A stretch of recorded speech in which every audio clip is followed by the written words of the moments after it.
ایک چھوٹے سے گاؤں میں سارا نام کی ایک لڑکی رہتی تھی۔ سارا بہت ذہین اور حساس تھی، مگر اس کے اندر ایک خاموش مگر مضبوط سچائی چھپی ہوئی تھی۔ وہ کبھی جھوٹ نہیں بولتی تھی، نہ ہی کسی کے ساتھ دھوکہ کرتی، چاہے حالات کتنے ہی مشکل کیوں نہ ہوں۔ اس کی یہ خوبی گاؤں کے بڑے اور چھوٹے سب جانتے تھے، لیکن سارا کبھی اپنی تعریف نہیں کراتی تھی اور ہمیشہ دوسروں کی مدد خاموشی سے کرتی تھی۔ سارا کا گاؤں چھوٹا سا تھا، جہاں سب لوگ ایک دوسرے کو جانتے تھے۔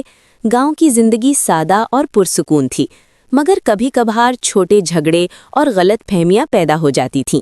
ایک دن گاؤں میں ایک بڑا تنازع پیدا ہوا۔ بازار میں چند قیمتی چیزیں غائب ہو گئی تھیں۔ لوگ ایک دوسرے پر الزام لگا رہے تھے اور شور شرابہ بڑھتا جا رہا تھا۔